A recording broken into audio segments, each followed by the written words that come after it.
GBV Risk Mitigation, what you need to know. When you respond to a humanitarian emergency, you need to know how to take action and carry out your responsibility to reduce GBV risks that may occur in your area of work. GBV specialized programming and GBV risk mitigation interventions across sectors are life-saving. This video is a starting point to answer 3 questions.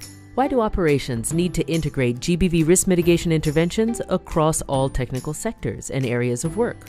Who is responsible for putting in place GBV risk mitigation measures? And what do operations need to do, including at the onset of an emergency? Gender-based violence, or GBV, is a severe violation of human rights and a major public health concern affecting all societies.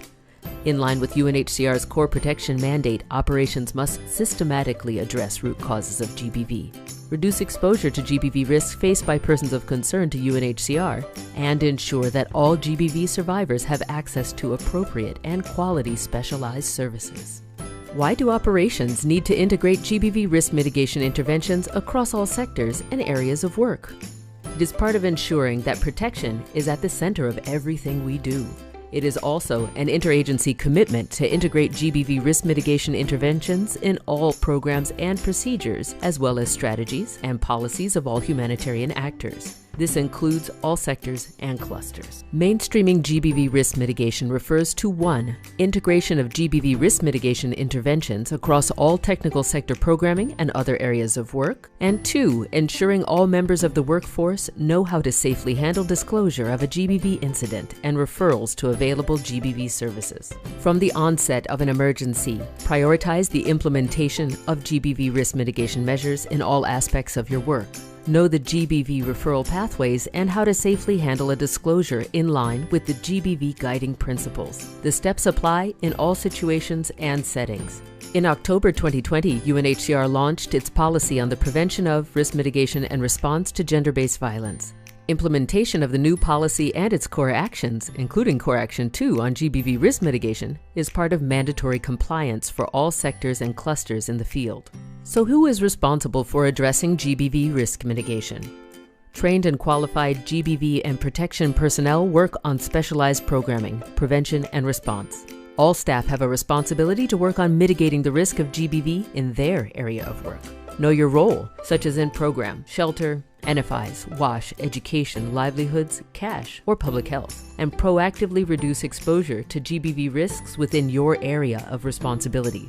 Refer to core guidance documents to inform your work and coordinate with GBV and protection colleagues to jointly address GBV. Support the dissemination of coordinated messaging on GBV, including disseminating information on available services through sectoral channels engaging community members. What do operations need to do, including at the onset of an emergency?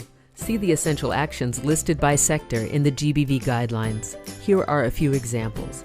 Train all new and sector staff on GBV risk mitigation and safe disclosure.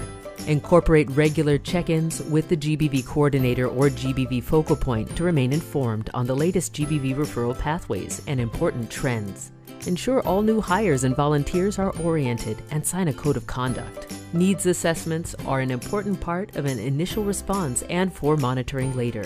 Support the participation of diverse women and girls in sectoral assessment or GBV safety audit processes to understand their concerns and safety risks and involve them in developing appropriate risk mitigation measures.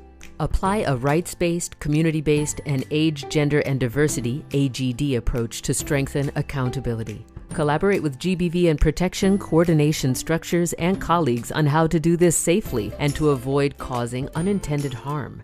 Ensure that assessment teams are trained on GBV and how to safely handle a disclosure and make a referral.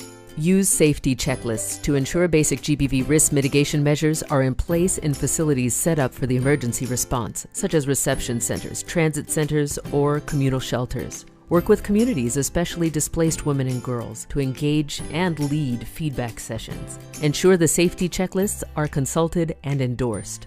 Ensure that you include gender analysis, GBV risk analysis, and measures to address the risks highlighted by women and girls and other at-risk groups in sector strategies, resource mobilization plans, and advocacy documents. Do not proactively identify or seek out GBV survivors, or undertake activities that are the responsibility of specialized staff. If a survivor of GBV discloses to you, respond using the survivor-centered approach. Key messages. At the onset of an emergency, prioritize the integration of GBV risk mitigation interventions. They are life-saving. Apply the do no harm principle in all your actions. Implement the recommendations of diverse women and girls to mitigate the GBV risks they face. Ensure all sector and cluster staff, volunteers, etc. are trained on GBV risk mitigation, how to safely handle disclosures of GBV incidents, and make referrals to appropriate GBV services. Do not proactively identify or seek out GBV survivors, and do not undertake activities for GBV specialized staff. Apply a survivor-centered approach. Here are some resource links for you and your colleagues. Let's get implementing.